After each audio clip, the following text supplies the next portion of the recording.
কষ্ট কষ্ট কষ্ট, শালা এই কষ্ট যেন জীবনের কম্পালসারি সাবজেক্ট হয়ে গেছে। যেখানেই যাই, যেদিকেই যাই, পিছু ছাড়তে চাই না।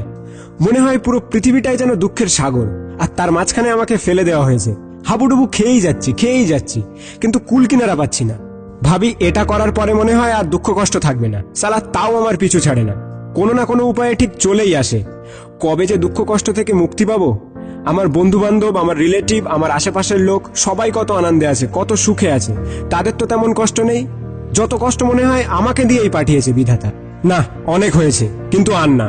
মুক্তির পথ আমি বেছে নিয়েছি। হয় বাড়ি থেকে চলে যাব, না হয় আত্মহত্যা করব। মুক্তি পাবো এই স্বার্থপর দুনিয়া থেকে। শেষ করে দেবো নিজের জীবনকে। আব্বে তুই তো একটা ছাগল রে। তুই জীবনের অর্থ বুঝিস? জানিস জীবন কি? তুই কি ভাবিস কষ্ট তোর জীবনে একা আছে আর 700 কোটি মানুষ কি খুব সুখে আছে? তুই বলিস না কষ্ট তোর কম্পালসারি সাবজেক্ট, ঠিক আছে আমি মেনে নিলাম, কিন্তু তুই এটাও মনে রাখ আনন্দ এবং সুখ তোর মেইন সাবজেক্ট। শুধু তুই পড়তে পারিস না বলে তোর কঠিন লাগে। সব সময় বলিস তোর প্রচুর দুঃখ, প্রচুর কষ্ট। বল কি সমস্যা তোর? বাবা বাইক কিনে দিচ্ছে না তাই? গার্লফ্রেন্ড ব্রেকআপ করেছে তাই? নাকি পরীক্ষাতে ভালো মার্কস পাসনি তাই? নাকি পার্ট টাইম জব থেকে ভালো ইনকাম হচ্ছে না? নাকি তোর প্রিয় মানুষ তোর ভালোবাসার গুরুত্বই দিচ্ছে না? নাকি ডিএসএলআর কিনতে পারছিস না তাই? দেখ, এগুলো কোনো কষ্টের মধ্যে পড়ে না। আমি তো বলবো তুই সব থেকে সুখে আছিস। আসলে সমস্যা এই পৃথিবী বা এই সমাজের নয়, সমস্যা তোর নিজের।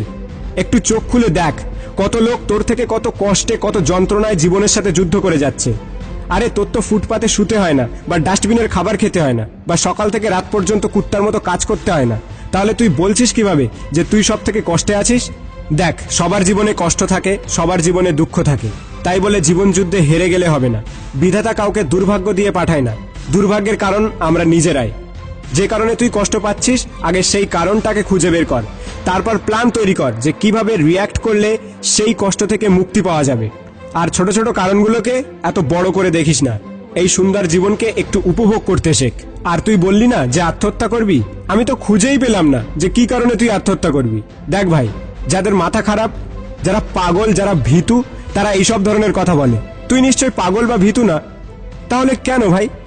মেরুদণ্ড সোজা কর আর উঠে দাঁড়া। হাতের মুষ্টি শক্ত করে নেমে পড় জীবন যুদ্ধে। আমি মানলাম তোর জীবনে কষ্ট বেশি, সুখ কম, কিন্তু জানিস আনন্দ করতে কোনো কারণ লাগে না। তোর কাছে আজ যেটা বর্তমান, সেটা নিয়েই বাঁচতে শুরু কর। যা হয়েছে তা ভুলে যা, যা হবে তা দেখা যাবে। আমি জানি তোমাদের জীবনেও অনেক কষ্ট আছে, অনেক সমস্যা আছে, কিন্তু একটা জিনিস মনে রেখো, অন্ধকার রাতের পরেই পাওয়া যায় সুন্দর একটা সকাল। ঝড় বৃষ্টির পরেই দেখা যায় রোদ ঝলমলে আকাশ। থাক না হাজারটা সমস্যা, থাক না হাজারটা দুঃখ, কিন্তু একটা তো সুখের কারণ আছে, একটা তো আনন্দের আলো আছে। তাহলে সেটাকেই আঁকড়ে ধরে জীবনটাকে উপভোগ করো। সময়ের সাথে সাথে সব বদলে যাবে। সবকিছুই সম্ভব। Everything is possible. তুমি চাইলে সবকিছু করতে পারো, because you are a superhuman. 2.0 পক্ষ থেকে আমি আশিক, আর আমার পুরোপুরি বিশ্বাস আছে যে তোমার জীবনে খুব শীঘ্রই আনন্দের ঝড় বয়ে যাবে। ভিডিওটি শেয়ার করো তাদের সাথে যারা অনেক কষ্টে আছে, যারা অনেক ডিপ্রেশনে ভুগছে। কে জানে, হয়তো এই ভিডিওটি তাদের জীবন বদলে দিতে পারে। একটা লাইক এবং একটা মূল্যবান কমেন্টের সাথে 2.0 চ্যানেলটিকে সাবস্ক্রাইব করতে ভুলবেন না। ধন্যবাদ।